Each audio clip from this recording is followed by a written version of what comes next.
शादी कर लेते हैं। मैं हमेशा हमेशा के लिए तुम्हारी बन के रहना चाहती हूँ।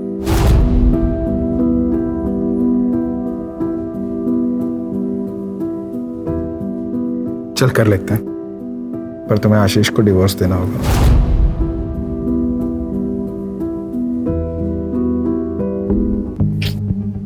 वो डिवोर्स के लिए कभी नहीं मानेगा।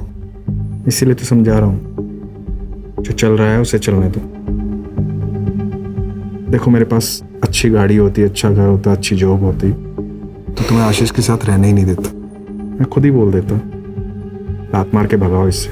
मैं समझती हूँ जितेन, पर ऐसे छुप छुप के मिलने में तो खतरा है ना। अगर किसी दिन आशीष को पता चल गया तो तब की तब देखेंगे।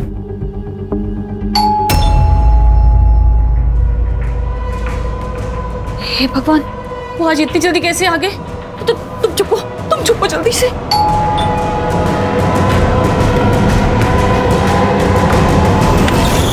घंटी सुनाई नहीं देती क्या? कब से कंट्रोल करके खड़ा हूं।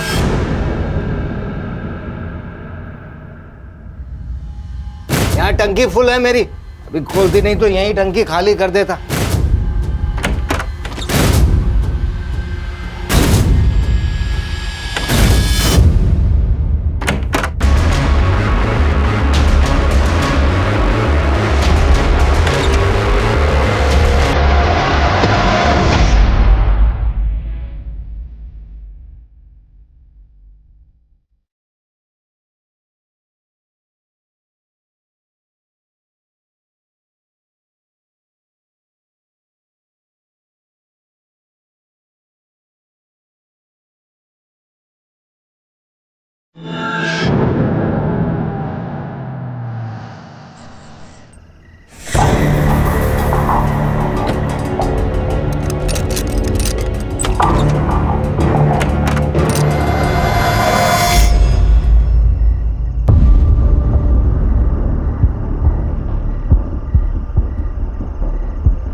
क्या हुआ?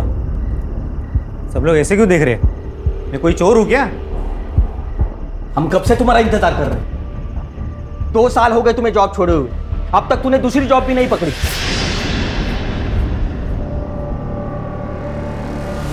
तुम्हें पता भी है 5 लोगों के परिवार के लिए कितना खर्चा आता है? देख, मैं अकेले इस घर का खर्चा नहीं उठा सकता। तो मैंने कब मना किया है? जब भी जॉब लगेगी ना, सारे पैसे लौटा दूंगा। जैसे आवारों की तरह घूमने से जॉब नहीं मिलती, उसके लिए हाथ पैर मारने पड़ते हैं। दिन भर है ना काम के लिए बाहर घूमता हूँ। अगर इतना लग रहा है ना, तो तुम्हारे कमाई का एक निवाला नहीं खाऊंगा कल से। मुझे पता है जॉब कैसे ढूंढी जाती है, ज्यादा भाषण देने की जरूरत नहीं है। देख अक्षय, तू कल से घर में पैसे देना शुरू कर दे, नहीं तो चला जाए यहाँ से। चला जाऊं? ऐसे कैसे चला जाऊं? ये घर है ना, हम दोनों के नाम पे है। मैं नहीं जाने वाला। आपको पता भी है इस घर में जीना मेरे लिए कितना मुश्किल हो गया है। जहां बात बात पर जताया जा रहा है कि हम पर एहसान किए जा रहे हैं। मैं कुछ नहीं जानती, आप इनके पैसे दे दीजिए, नहीं तो हम ये घर छोड़कर चले जाएंगे।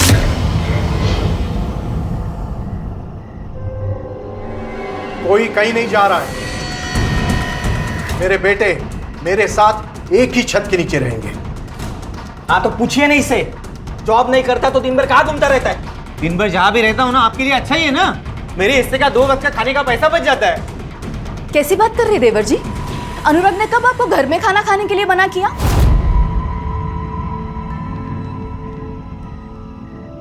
तो फिर किसी को क्यों जानना है मैं दिन भर क्या करता हूँ, कहाँ रहता हूँ? पापा आप ना हमें हमारा हिस्सा दे दीजिए। बस, दोबारा मुझे ये बात नहीं सुननी।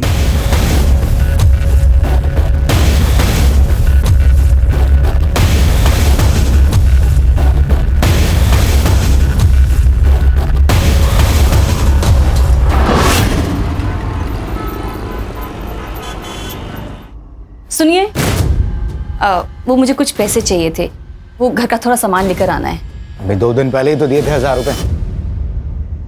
सुनो, क्या 2 दिन पहले? हाँ, जैसे तुम्हारी दारू महंगी हो रही है ना, घर गृहस्थी का सामान भी महंगा हो रहा है। दारू पीने के पैसे हैं तुम्हारे पास, पर घर गृहस्थी के सामान के लिए पैसे नहीं है। हाँ नहीं है पैसे, कर ले जो करना है।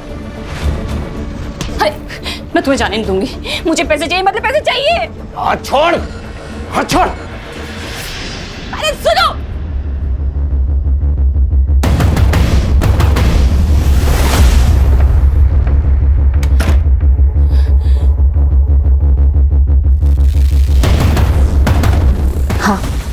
वो अभी घर से बाहर निकला है।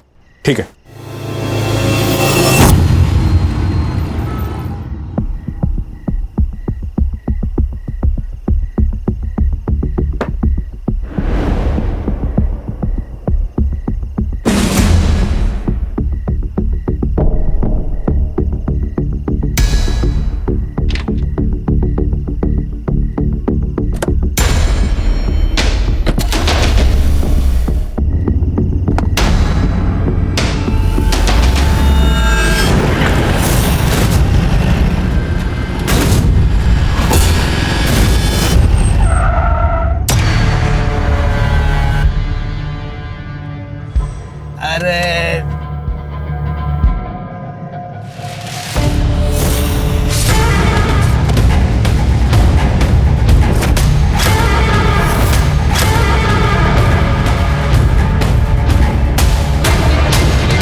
बॉडी पर कहीं भी स्ट्रगल के मार्क्स नहीं हैं, लेकिन बॉडी पर स्टैबिंग मार्क्स हैं।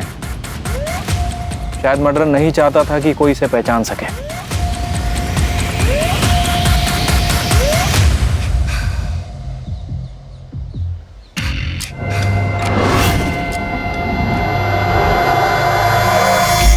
सर, 500 मीटर पर एक गाड़ी मिली है। गाड़ी के आसपास खून है।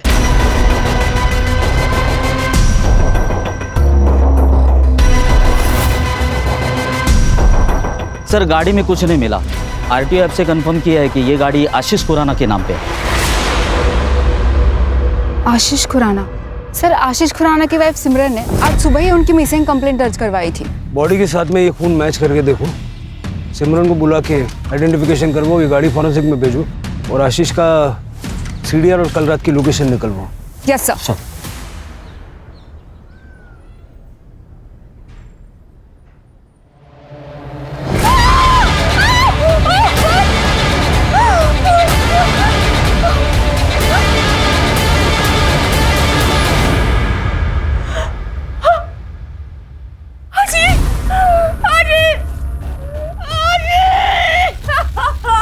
तृप्ति,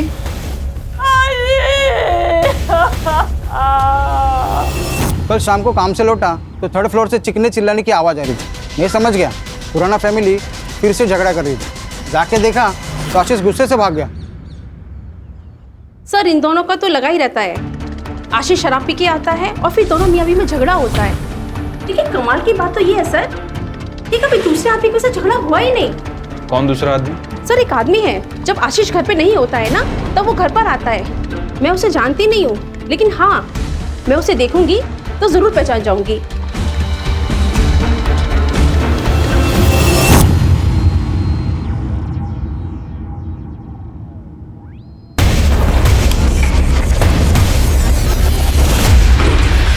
तो आपके हस्बैंड मिस्टर आशीष खुराना उस शाम को 7 बजे घर से बाहर निकले थे और फिर वापस लौटे ही नहीं। जी सर, हर दिन वो आधी रात को घर वापस आते थे। सर, उस दिन मैंने फोन किया उन्हें तो उन्होंने कहा कि वो आधे घंटे में आ रहे हैं। सर, उसके बाद मेरी आंख लग गई थी तो रात के करीब 3 बजे मेरी आंख खुली। वो घर वापस नहीं आए थे। मैंने उन्हें फोन किया पर सर सुबह तक उनका कोई रिस्पॉन्स नहीं आया। फिर सर मैं पुलिस स्टेशन चली गई। देर रात तक घर से बाहर रहने की क्या वजह थी? काम? नहीं सर, उन्हें शराब पीने की लत लगी हुई थी। शुरू में वो घर पर ही शराब पीते थे। जब मैंने रोका तो बाहर जाने लगे और फिर हर दिन वो नशे की हालत में घर वापस आते थे। काम क्या करते थे वो? सर, वो बैंक में जॉब करते थे। 2 साल से उनके पास कोई जॉब नहीं थी तो हमने पड़ोसियों से सुना है कि जब आशीष घर पर नहीं होते थे तो अक्सर आपको एक व्यक्ति मिलने के लिए आया करता था। कहीं ऐसा तो नहीं कि उस व्यक्ति के साथ मिलके आपने आशीष को... व्यक्ति? सर, आप ये क्या कह रहे हैं? आप मुझ पे मेरे पति की मौत का इल्जाम लगा रहे हैं। फिर आप ये इन पड़ोसियों की बातें सुनकर मुझ पे इल्जाम लगा रहे हैं। सर, इनका तो काम होता है किसी के लिए कि कुछ ना कुछ कहना। सर, ये तो बस जले पे नमक छिड़कते हैं।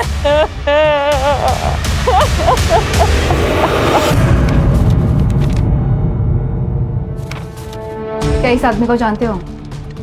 हाँ मैडम, यह आदमी तो कल रात को यहाँ पर बैठ के दारू पी रहा था। करीब 11:15 बजे ना वो यहाँ से निकल गया। अब अकेला था या इनके साथ कोई और भी था?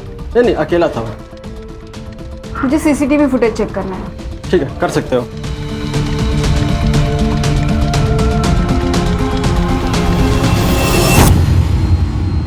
सर, हमने बार का सीसीटीवी फुटेज चेक किया और जैसे मैनेजर ने हमें बताया वैसे ही आशीष बार में अकेला ही ड्रिंक कर रहा था और 11:45 को आशीष बार से अकेला ही निकला और आशीष के लोकेशन डिटेल के अनुसार वो नॉन स्टॉप ट्रैवल कर रहा था वहां तक जहां पर हमें उसकी बॉडी मिली, जो कि एक सुनसान जगह है। आशीष अकेला गाड़ी चला रहा था, इसका मतलब किसी ने रास्ते में उसे रोका और उस पर हमला किया। ये 12 तारीख की रात का मालजीपाड़ा का डंप डेटा निकल हुआ। Yes sir. Sir, PM report और फॉरेंसिक रिपोर्ट आ गई है। सर, रिपोर्ट के हिसाब से उसकी मौत 12 तारीख की रात 12 से 13 तारीख की सुबह 3 बजे के बीच में हुई। मल्टीपल स्टैबिंग और एक्सेसिव ब्लड लॉस। और सर, उसके लंग्स में धुएं के ट्रेसेस नहीं मिले, मतलब कि उसे मारने के बाद जलाया गया। और सर, फॉरेंसिक में कुछ खास नहीं है। उसकी कार में उसके अलावा किसी के फिंगरप्रिंट नहीं है।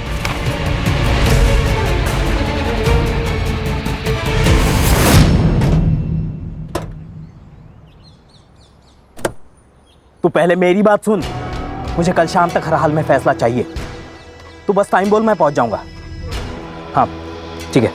नागेश, कोणाशी बोलतोय? कहीं फिर से वही? आई तू कशाला घाबरते एवढं?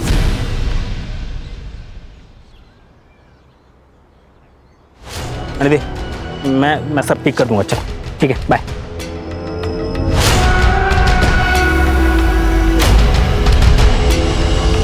सर, आशीष के कॉल रिकॉर्ड के हिसाब से उसे लास्ट कॉल किसी अक्षय संपत का आया था और बार से निकलने के 15 मिनट पहले तक वो उसी से बात कर रहा था।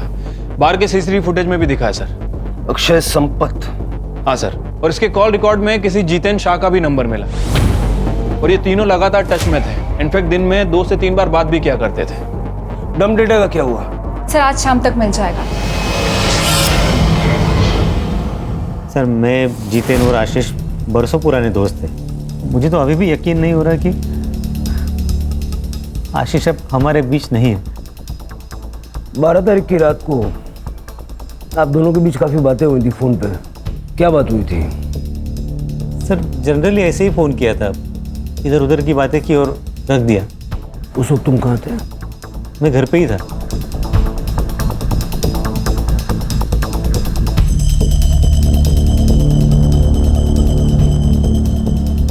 हाँ कदम, ठीक है।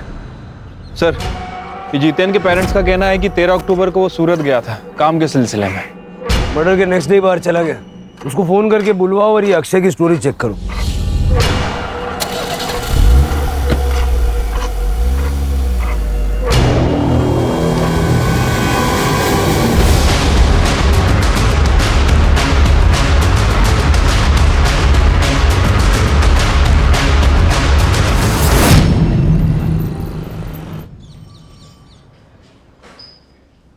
झूठ क्यों बोला? जिस वक्त आशीष बाहर से बाहर निकला उसी वक्त तू भी अपने घर से बाहर निकला और फिर रात को 1:30 बजे तक तुम्हारा फोन स्विच ऑफ था। वो क्या है सर, मैं रात को अक्सर बाहर जाया करता हूँ। वो क्या है ना, मुझे पान खाए बगैर नींद नहीं आती। और रही बात मोबाइल की, तो मेरी मोबाइल की बैटरी डाउन हो गई थी सर, इसलिए स्विच ऑफ हो गया था। लेकिन मैं जैसे ही घर लौटा मैंने चार्जिंग पे लगाया और सो गया। कितने घंटे तक बाहर था? यही कोई लगभग 1 आध घंटा। पान वाले के वहाँ बहुत भीड़ थी क्या 1 घंटा लग गया? नहीं सर, वो क्या है, मैं पान खाने के बाद ड्राइव पे जाता हूँ, वो ट्रैफिक कम रहती है ना रात को। कौन से पान वाले के वहाँ गया था? चौरासी पान वाला सर। अक्षय साहब, वो तो हमेशा आते रहते साहब। उस रात को भी करीब 12 बजे आए थे। तो मैं इतना यकीन कैसे है? उस रात उन्होंने मुझे 2000 रुपए का नोट दिया था। मेरे पास भी छुट्टा नहीं था, उन्होंने मेरे पे भरोसा कर लिया। वो बोले मैं रोज आते रहता हूँ, बाद में पैसे लेके जाऊंगा। ठीक है, थैंक यू। हाँ, अक्षय तो दिन रात घर से बाहर ही रहता है। घर में तो बस खाना खाने आता है। पता नहीं कौन से बिजनेस की प्लानिंग कर रहे हैं। हमारी तो छोड़िए, उसकी खुद की पत्नी भी परेशान रहती है। मतलब दिन भर वो काम की वजह से घर पे नहीं होता है। सालों से उसे पान खाने की आदत है, तो रात को 1-2 घंटे के लिए वो बाहर चला जाता है। सर, पूरे घर का माहौल खराब करके रखा इसने। इसकी इन आदतों की वजह से हमने पूछना भी बंद कर दिया है। आप तो अक्षय की पत्नी है, आपको तो पता होगा ना कहाँ कितना वक्त गुजारते हैं आपके पति। सर, मैं ज़्यादा कुछ पूछती नहीं हूँ उन्हें। जब तक वो आता है मैं सो जाती हूँ, इसलिए हम दरवाजे को लॉक भी नहीं करते, ताकि उन्हें जब भी आना हो रात को वो आ जाते हैं।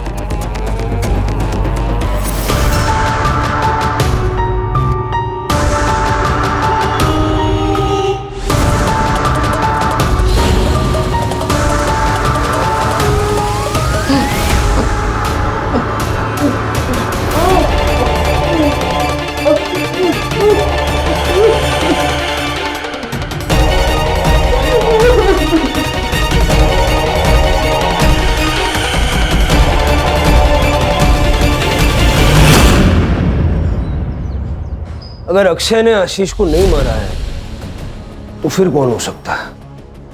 ये जितिन का है। सर कल आ रहा है। सर डीएनए रिपोर्ट आ गई है, वो बॉडी आशीष की है। और मैंने उसका बैकग्राउंड भी चेक किया, उसे शराब पीने की लत थी, इसके अलावा सब कुछ नॉर्मल है। कदम, ये जितिन के घर के बाहर नजर रखने के लिए कांबड़े को भेजो। जैसे ही वो घर पे पहुंचेगा उसको सीधा पुलिस स्टेशन लेके आओ। Okay sir. आशीष की वाइफ सिमरन, उसका क्या हुआ? सर उसकी सीडीआर चेक की, एक नंबर मिला है जिससे वो लगातार बात करती है। इंक्वायरी की तो पता चला कि उसकी बहन रश्मिका भल्ला का है। नॉर्मल बात है सर, लेकिन हर दिन घंटों घंटों बातें करना और एक ही दिन में 2-3 बार बात करना, ये थोड़ा अजीब नहीं लगता है? रश्मिका और सिमरन दोनों के सीडीआर और लोकेशंस निकलवाओ। सर, और इसके पास और एक जली हुई बॉडी मिली है।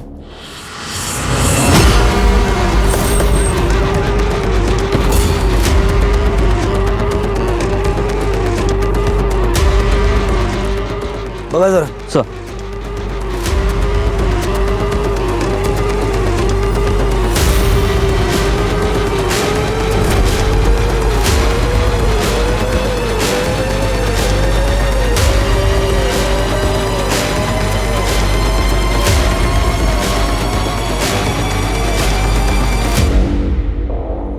सर, बॉडी को पेट्रोल से जलाया गया है और बॉडी की कंडीशन देख के लगता है कि लगभग 12 घंटे पहले मौत हुई है, यानी कि मर्डर कल रात को हुआ है। सर, गाडीमध्ये काहीच सापडलं नाही। ये गाडी अक्षय संपत के नाम पे है। परिवार वालों को बुला लो।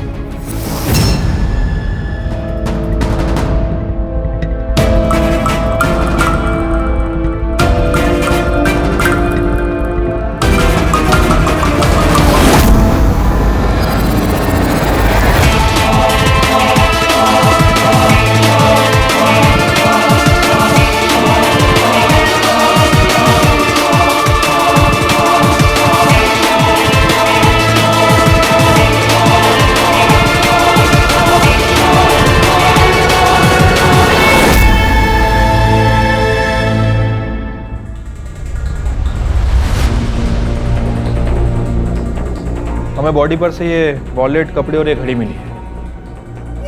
ये तो अक्षय के है सर।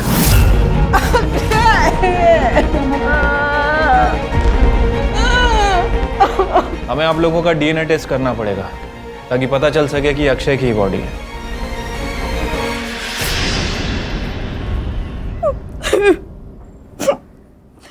बहुत कोसते थे सर ये लोग हमें, उनकी नौकरी क्या चली गई, हमारी हालत तो भिखारी जैसे हो गई थी, इसीलिए अक्षय ने इनसे हिस्से की बात की थी। सर, मैं अपनी फैमिली को टूटने नहीं देना चाहता था, इसलिए मैंने उसे हिस्सा देने से मना कर दिया था। सर, ऐसा कौन सा बाप है जो अपने बेटे की बुरी आदतों की वजह से उसे ना डांटे? 2 साल हो गए सर और जॉब ना मिले, कैसे हो सकता है सर? मेरा बेटा कामचोर हो गया था,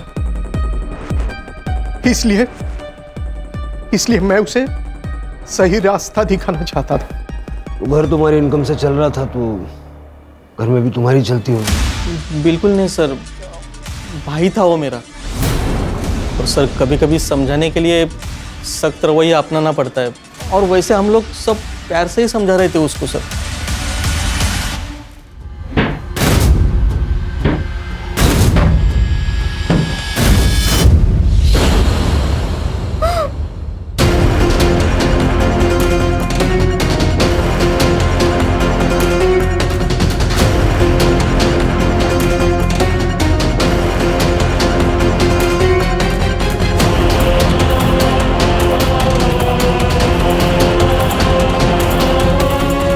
मुझे वॉशरूम जाना है।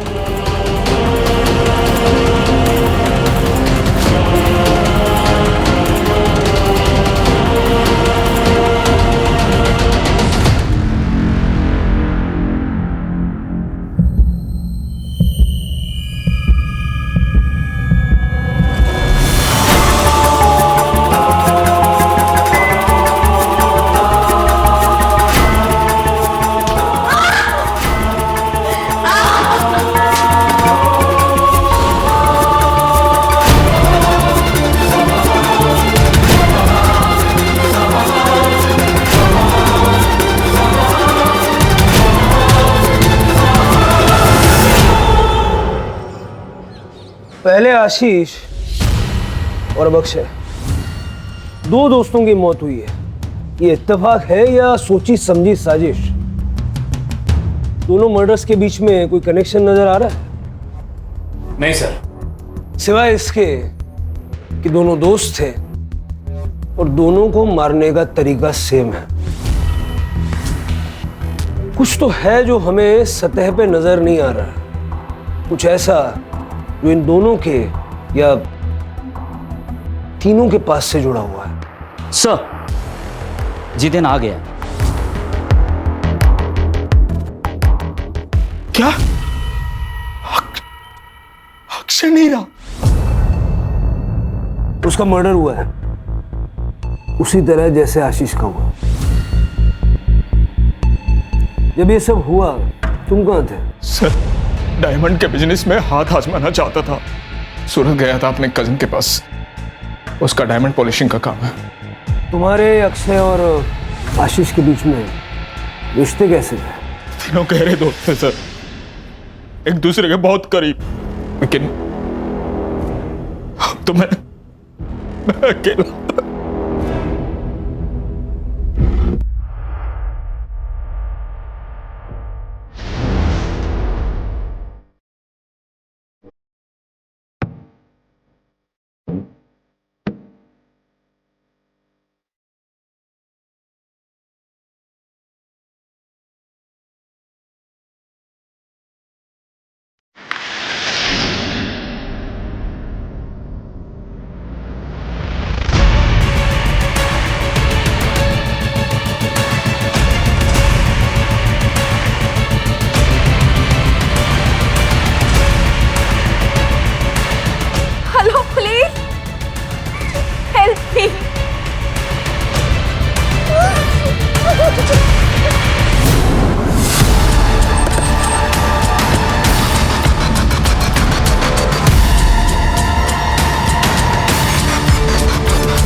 कदम।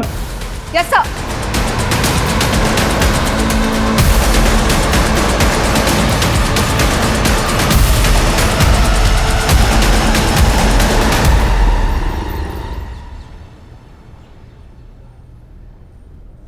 तुम्हारे साथ क्या हुआ था? किसने तुम्हारे साथ ऐसा किया? अक्षय संपत ने किया। अक्षय संपत? मैम मैं फंस चुकी हूँ, प्लीज मदद कीजिए। क्या यही है वो आदमी?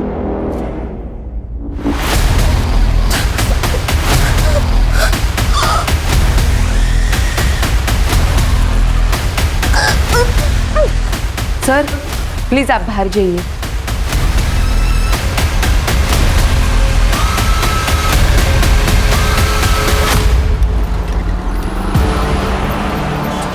पंद्रह अक्टूबर की सुबह हमें अक्षय की बॉडी मिली और पोस्टमार्टम के हिसाब से अक्षय की मौत को 12 घंटे बीत चुके थे, यानी 14 अक्टूबर की रात को ही अक्षय की मौत हो गई थी। फिर वो 15 की सुबह प्रियंका का रेप कैसे कर सकता है? सर लेकिन अक्षय की फोटो देख के भी प्रियंका ने कंफर्म किया है। लेकिन कदम ऐसा भी तो हो सकता है कि शायद प्रियंका किसी के कहने पर अक्षय को फ्रेम कर रही है। प्रियंका का बैकग्राउंड चेक करो। Yes sir. सर प्रियंका के घर की तलाशी ली, ना ही कोई बड़ा अमाउंट मिला है ना ही कोई बड़ी ज्वेलरी। घर का बेसिक सामान है सर, और थोड़ा बहुत पैसा है। हाँ सर, प्रियंका ने ये फ्लैट रेंट पे लिया था, लेकिन डील के वक्त तो 2 आदमी आए थे। कौन 2 आदमी थे? सर मैंने प्रियंका के बैंक डिटेल्स चेक किए। अक्षय संपत के साथ साथ एक और आदमी प्रियंका को मंथली अलाउंसेस दे रहा था। कौन? सर ये सच है कि प्रियंका से रिलेशन बनाने के लिए मैं उसे पैसे देता था, पर इसमें गलत क्या है? ये मेरे और उसके बीच की सेटिंग थी।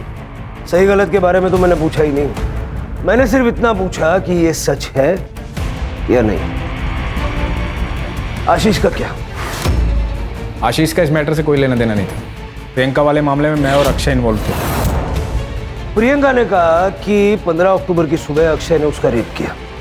कैसे हो सकता है? क्योंकि अक्षय तो 14 अक्टूबर की रात को मर चुका था। उसके पूरे शरीर पे चाकू से वार किए गए और बाद में पेट्रोल डाल के उसे जला दिया गया, और वो बॉडी अक्षय की ही थी क्योंकि उसका डीएनए उसके फादर के साथ मैच हो गया। तो इस बारे में अगर तुम कुछ भी जानते हो, ये सही वक्त है, बता दो। सर ये हो कैसे सकता है? मेरी तो समझ में कुछ नहीं आ रहा। मैं समझाता हूँ। तुमने और प्रियंका ने मिलके अक्षय और आशीष को मारने का प्लान बनाया। तुम्हारा मोटिव क्या था? पैसा या कुछ और? सर ये आप क्या कह रहे हैं? आप इल्जाम लगा रहे हैं मुझ पे। मेरा इन दोनों मर्डर से कोई वास्ता नहीं है सर।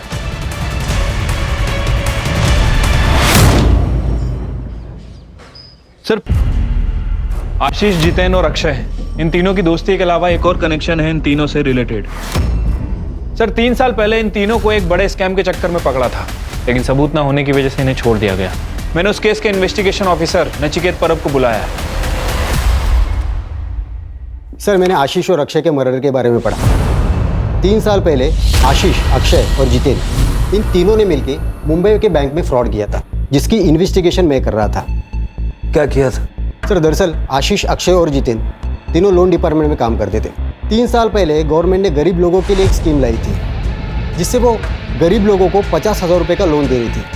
500 लोगों ने लोन के लिए अप्लाई किया था और उन सबके लोन इन तीनों ने पास किए थे। बैंक ने 2.5 करोड़ का लोन दिया था, लेकिन उन लोगों ने ये पैसा एक नकली एग्रो कंपनी में ट्रांसफ़र किया था, जो कंपनी इन्होंने बनाई थी। कई सारे वेंचर्स कैपिटल्स को इनकी नकली कंपनी का आइडिया पसंद आया और उन्होंने उस कंपनी में 10 से 12 करोड़ रुपए डाले। तब तक इन लोगों ने एक बड़ा सा ऑफिस लेके उन सबको झांसे में रखा, और जैसे ही इनका काम बन गया उन्होंने ऑफिस बंद किया और फरार हो गए। जब वेंचर कैपिटल्स को एहसास हुआ कि वो कंपनी नकली थी, तो उन्होंने एफआईआर दर्ज की। सर हमने तो सारे प्रोटोकॉल्स फॉलो किए थे। यस सर, हमने तो पूरे वेरिफिकेशन के बाद ही लोन सैंक्शन किया था उन लोगों को। सर लोन लेने के बाद वो लोग अपने पैसे का क्या करते हैं, हमारा लुकआउट नहीं। उन लोगों ने तुम्हारे कहने पे अपना सारा पैसा तुम्हारी नकली कंपनी में लगा दिया। सर किस कंपनी की बात कर रहे हैं आप? सर आप क्या बोल रहे हो ना, कुछ समझ में नहीं आ रहा है। सर हमारे हाथ में कोई सबूत नहीं था, इसलिए केस को बंद करना पड़ा। 12.5 करोड़ गायब थे, 10 करोड़ वेंचर कैपिटल्स के और 2.5 करोड़ बैंक के, जो बैंक ने लोन में दिए थे। और केस के चलते इन तीनों को सस्पेंड कर दिया गया। सबसे इंटरेस्टिंग चीज़ ये है कि इतना बड़ा घपला करने के बाद भी कहीं कोई प्रूफ नहीं मिला। सर क्योंकि उन्होंने अपने या अपने फैमिली के नाम पे कुछ भी नहीं रखा था। उन्होंने नकली नाम, नकली एड्रेस, नकली पैन कार्ड और नकली आधार कार्ड से उस कांड को अंजाम दिया था। और रजिस्टर ऑफ कंपनी में भी उन्होंने किसी को घूस खिला के अपनी कंपनी रजिस्टर करवाई थी, इसलिए किसी ने अच्छे से कंपनी की जांच पड़ताल भी नहीं की। तो ये थी वो मिसिंग कड़ी। तो तुमने जितेन की मदद इसलिए की ताकि वो अक्षय और आशीष को मार के उनका सारा पैसा हथिया सके। मैंने कुछ नहीं किया है, मैं तो खुद एक विक्टिम हूँ। पापा अक्षय और जितेन अंकल के लिए काम करते थे। उनकी डेथ के बाद मैं और मम्मी बहुत अकेले हो गए थे। मुझे अपनी आगे की एजुकेशन के लिए पैसे चाहिए थे। मैंने जितेन अंकल को कहा, उन्होंने मुझे बुलाया और मेरा फायदा उठाया। बाद में अक्षय अंकल ने भी यही किया। तुम्हारी कहानी पे कैसे यकीन करें? अक्षय की 14 तारीख की रात को मौत हो गई थी, फिर 15 तारीख की सुबह को वो तुम्हारे साथ कैसे हो सकता है? मैं कसम खा के कहती हूँ, मैंने कुछ भी झूठ नहीं बोला है। उस दिन सुबह अक्षय ही था। कल हॉस्पिटल से डिस्चार्ज मिलेगा, शहर छोड़ के नहीं जाना। ये जितेन अभी भी प्रियंका की बिल्डिंग में जाता है सर, और जिस दिन प्रियंका हॉस्पिटल में थी ये उस दिन भी उस बिल्डिंग में गया था। पैसे ढूंढने गया होगा। सर हमने तो फ्लैट को बहुत अच्छे से चेक किया था, हमें तो पैसे नहीं मिले सर। सिमरन से मिलने गया होगा। ये बिल्डिंग में तो रेगुलर जा रहा है और बिल्डिंग के सीसीटीवी में इसे देखा भी गया, लेकिन किस फ्लैट में जाता है ये बताना बहुत मुश्किल है। सर, रश्मिका के CDR रिपोर्ट आ गया है। सेम पैटर्न है, सिमरन से कॉल, दिन में कई बार और लंबे समय तक बातें की है।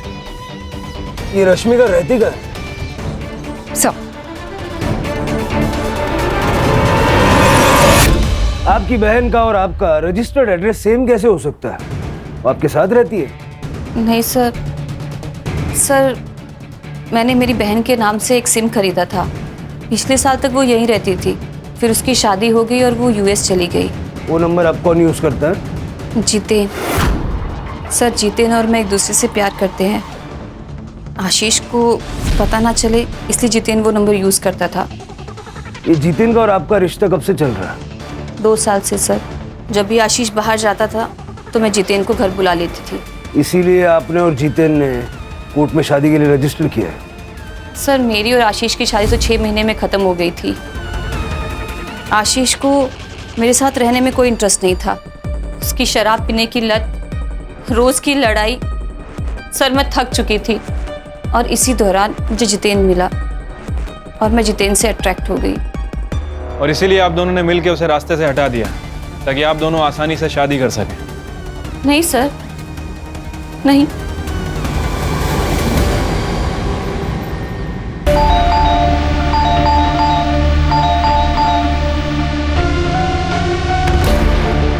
सचिन अच्छा हुआ तुम आ गई। देखो ना बहुत स्मॉल आ रही हो, गेट भी नहीं खोल रहा है। मैं पुलिस को फोन करता हूँ। Hello hello, police station.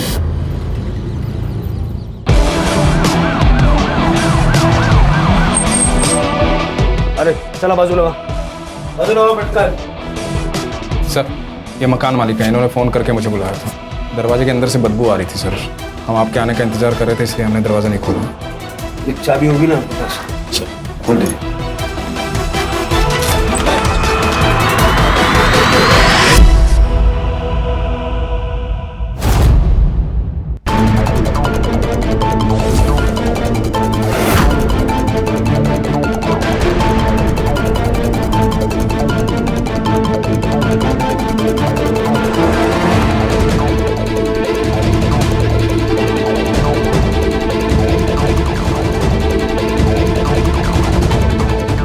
Sir ये सुसाइड नोट मिला है। पुलिस को सब कुछ सच बताने की बात थी। पुलिस मुझे ही मर्डर्स का जिम्मेदार मान रही है। जब पुलिस ही गलत इल्जाम लगाएगी तो मैं किसके पास मदद के लिए गुहार लगाऊं? मैं पूरी तरह निराश हो चुकी हूँ, इसलिए मैं अपनी जिंदगी खत्म कर रही हूँ। सर आशीष और अक्षय की मर्डर की इन्वेस्टिगेशन कहाँ तक पहुँची है? देखिए इन्वेस्टिगेशन अभी चल रही है, अभी कुछ कह नहीं सकते। आप लोग कुछ कहते ही क्या है सर? 2 लोगों का मर्डर हो चुका है और दोनों के ऊपर 12 करोड़ की लूट का इल्जाम है। एक लड़की ने सुसाइड कर लिया, चाहे तो आप उसको बचा सकते थे अगर आप अपना काम ढंग से करते तो, लेकिन आप लोगों ने ऐसी कोई कोशिश नहीं की। जवाब दीजिए सर। मैम अभी इन्वेस्टिगेशन चल रही है, जो भी अपडेट होगा हम आप लोगों को बता देंगे। प्लीज चलिए आप लोग। सर आइए। सर आप रात को सुकून की नींद कैसे सो पाते हैं जानते हुए कि आपकी वजह से किसी की मौत हो गई है? क्या आपको बुरा नहीं लगता इस बात का? जवाब दीजिए सर, हम सब जानना चाहते हैं इस बारे में। आप लोग प्लीज चलिए। लेकिन सर हमारे सवालों का क्या? मैडम आगे बात चला।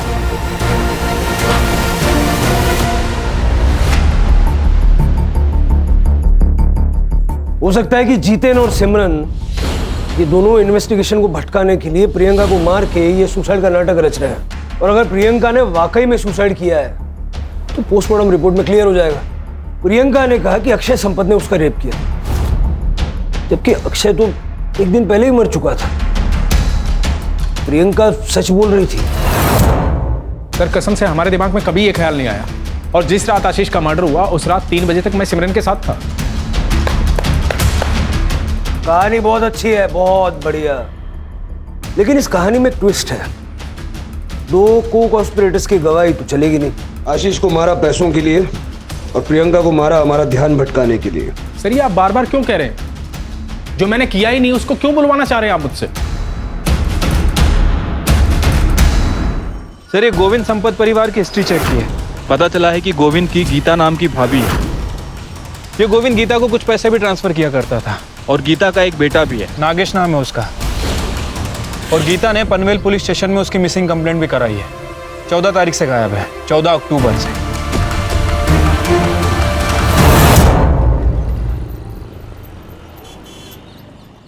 नागेश की किसी के साथ कोई दुश्मनी वगैरह थी क्या? नहीं तो। 14 अक्टूबर को नागेश कहाँ गया था? उस दिन उसने शाम को मुझे फोन किया था और मुझसे कहा कि उसे आने में देरी होगी। मैंने उससे पूछा भी क्यों। उसने कहा था वो घर आके मुझे खुशखबरी देगा, लेकिन वो नहीं आया। कदम, नागेश की गाड़ी की डिटेल्स ले लो। यस सर, नागेश के सीडीआर रिपोर्ट के अकॉर्डिंग उसे 14 अक्टूबर की शाम को थाने के किसी पीसीओ से फोन आया था। सर, जब मैंने उसकी लोकेशन डिटेल्स चेक की तो उसने पनवेल से लेकर थाने तक ट्रैवल किया है। और सर, इंटरेस्टिंग बात तो ये है कि उसकी आखिरी लोकेशन वहां पर मिली है जहां पर हमें अक्षय की जली हुई बॉडी मिली। इसका मतलब ये है कि या तो अक्षय ने नागेश को मार दिया और ये दिखाया कि मर्डर अक्षय का हुआ है, और या तो फिर नागेश ने अक्षय को मार डाला और वहां से निकल गया। जो जली हुई बॉडी हमें मिली थी उसका डीएनए गीता से मैच करके देखो और नागेश का मोबाइल ट्रैक करो।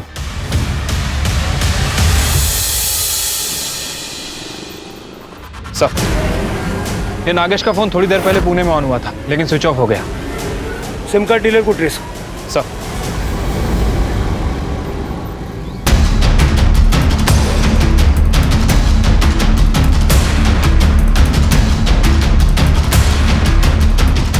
इनमें से कौन था? सर ये था।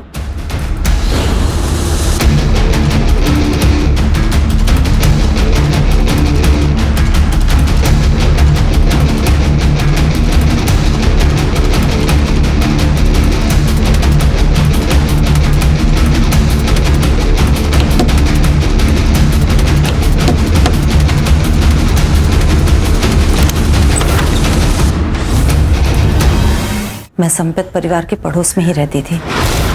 गोविंद शादीशुदा थे, फिर भी हमें एक दूसरे से प्यार हो गया और उसने मुझसे मंदिर में शादी कर ली। और जब मैं प्रेग्नेंट हुई तो उसने मुझे पनवेल वाले घर में शिफ्ट कर दिया ताकि हमारे रिश्ते के बारे में किसी को पता ना चले। लेकिन हाँ, गोविंद के पहली बीवी के बच्चों से उसकी कुछ लड़ाई चल रही थी।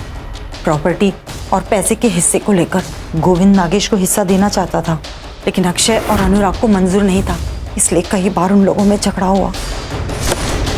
तू पहले मेरी बात सुन। मुझे कल शाम तक हर हाल में फैसला चाहिए। तू बस टाइम बोल, मैं पहुंच जाऊंगा।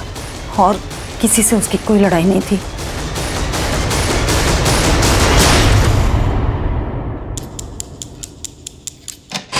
मुझे ये बताओ, 12 तारीख की रात को क्या हुआ था? सर, मैंने आशीष को फ़ोन किया। आशीष, कल फिर से कोई नया बहाना बनाया तो तुम यही बोलोगे कि पैसे कहीं और छुपाए, वहाँ लेने जाना है। अरे तू टेंशन मत ले यार, एक काम कर, तू आज ही आजा, मैं आज ही तेरे को दे दूंगा। तो तूने सोचा कि सारा पैसा तू ले लेगा? सर, मेरे मन में लालच आ गया था। सबसे पहले मैं चौरसिया पान वाले के पास गया और इस बात का ध्यान रखा कि उसे याद रहे कि मैं उसकी दुकान पर आया था। मैंने उसको 2000 का नोट दिया और बोला कि छुट्टा बाद में ले लूँगा।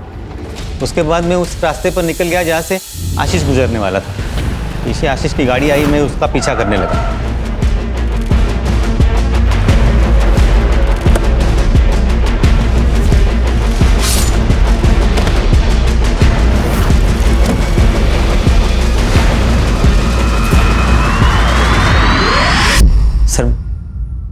बैंक के फ्रॉड से हमें 12.5 करोड़ रुपए मिले थे। वो सारे पैसे हमने आशीष के पास रखे थे। नीरज और मैं बार बार उसे कह रहे थे कि हमें हमारा पैसा दे दे ताकि हम भी हमारी ज़िंदगी में आगे बढ़े, लेकिन वो हमेशा हमारी बात टाल देता था। साहब ये अक्षय आशीष को कुछ नहीं बोलता था, मैं ही उसके पीछे पड़ा रहता था। मैं कहता था अरे जब पैसा है और उसे इस्तेमाल नहीं कर सकते तो क्या फ़ायदा। मुझे नहीं पता था ये कमीना उसे मार देगा। तू भी कोई बड़ा दूध का धूला नहीं है, समझा ना? Control control. पैसा कहाँ छुपा है? सर ये सब करके मैं घर आ गया और पैसे गिनने लगा, तब मेरा भाई अनुराग उसने मुझे देख लिया। मुझे उसे सब बताना पड़ा। तब अनुराग ने मुझे एक आइडिया दिया।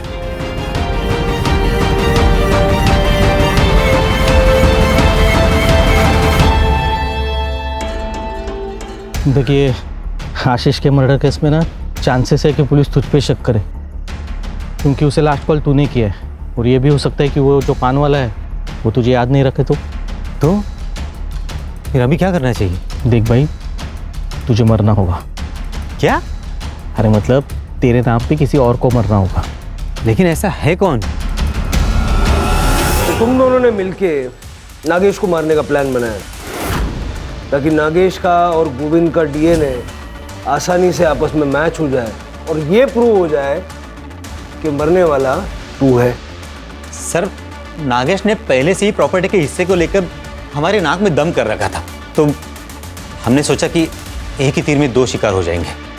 14 अक्टूबर को हमने नागेश को फ़ोन करके ये कहा कि हम लोग उसे प्रॉपर्टी के हिस्से में शरीक करने को तैयार है। उस बारे में बात करने के लिए हमने उससे थाना बुलाया। अनुराग और मैं रात भर यहाँ वहाँ घूमते रहे, यही सोचते कि आगे क्या करना है। तब अनुराग ने मुझे बताया कि उसे सब कुछ सेट करने के लिए कुछ वक्त चाहिए, तो मैंने सोचा मैं भी अपना समय प्रियंका के साथ बिताऊं। लेकिन सर जब मैं वहां पहुंचा तब मुझे नहीं चाहिए पैसे, जाओ। किसे जाने को बोल?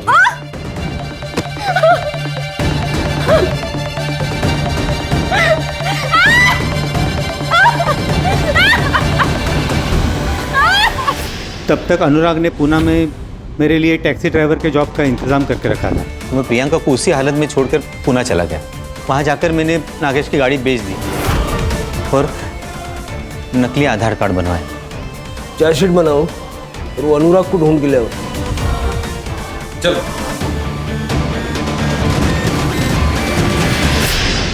इतने गरीबों को लूटा, बैंक को बेवकूफ बनाया, करोड़ों रुपयों का गबन किया, अंत में क्या मिला? पैसा जरूरी है, लेकिन अनैतिक रूप से कमाया हुआ पैसा क्या वाकई आपके काम आ सकता है? सर, जैसे आपने बताया था, मैंने प्रियंका के होम टाउन का एड्रेस निकाल के उसकी माँ को पानीपत में खबर पहुंचा दी है, और उनको ये भी बताया है कि उनकी बेटी कॉल सेंटर में जॉब करती थी।